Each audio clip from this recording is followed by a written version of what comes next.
नमस्कार मैत्रिणींनो, आज आपण बघणार आहोत वावडिंगाच्या पानांची भाजी. वावडिंगाचे पानं आपल्याला माहिती असतील. हे जे वावडिंगाचे पानं आहे, यामुळे आपल्याला वाताच्या विकारापासून खूप फायदा होतो. ही पानं खाल्ल्याने आपल्याला वाताचा त्रास होत नाही, गुडघेदुखीचा त्रास होत नाही, संधिवाताचा त्रास होत नाही. त्यासाठी ही औषधीयुक्त पानं, याची आपण आज चिरून भाजी करू आणि आपण त्याचा स्वाद घेऊया, कशी वाटते आपल्याला भाजी ते. तर आपल्याला वावडिंग कळलेच असेल, हे लाल वावडिंगाचे पानं आहे.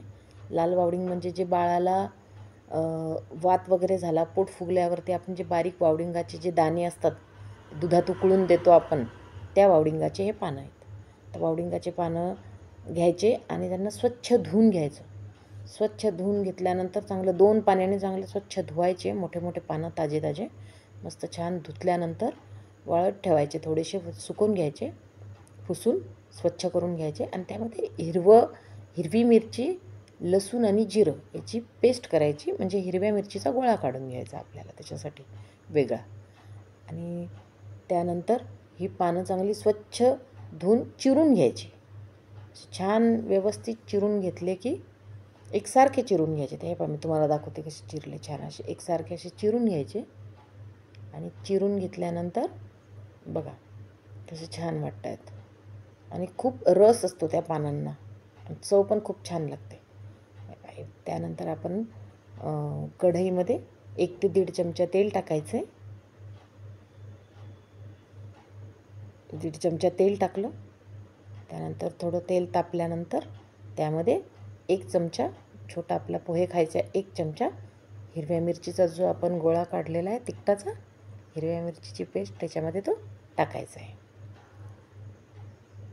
थोडंसं त्याला भाजू द्यायचं, तळून घ्यायचा तो थोडा. हे बघा 1 चमचा हिरवी मिरची, लसूण आणि जिरं टाकलेलं आहे आपण त्यामध्ये, त्यामुळे त्याला खूप छान चव येते. थोडासा 2 मिनटं त्याला तळून घ्यायचा. त्यानंतर हळद टाकायची थोडी. आपल्याला तिखटाची गरज नाही आहे, कारण की आपण हिरवी मिरची टाकली 1 चमचा हळद. त्या 1 चमचा हळदीमध्ये छान आपण जी स्वच्छ धुतलेली पानं आपण निथरट ठेवलेली होती चाळणीमध्ये, ती घ्यायची आणि यामध्ये टाकायची आहेत पानं. सगळे पानं टाकायचे छान. काही नाही, 2च मिनटात ही भाजी तयार होते.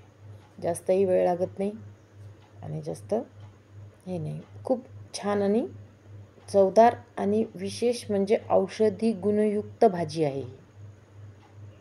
खूप म्हणजे खूप फायदा होतो याला संधिवाताला. आणि आपल्याला जो वात असतो ना, वाताच्या प्रकारावरती ही भाजी खूप गुणकारी औषधी आहे. त्यामुळे खूप छान लागते ही भाजी. असं छान परतून घ्यायची आणि 2 मिनटं झाकण ठेवून वाफू द्यायची. वाफल्यानंतर छान तिला मीठ वगैरे टाकायचं. 2 मिनटं वाफ आली तिला की छान भाजी आपली तयार होऊन जाते. बघा मी तुम्हाला दाखवते. चव पण छान लागते आणि विशेष चवीपेक्षा आपल्याला तिचा औषधी गुण खूप उपयोगी आहे. झाली आपली वावडिंगाच्या पानांची भाजी.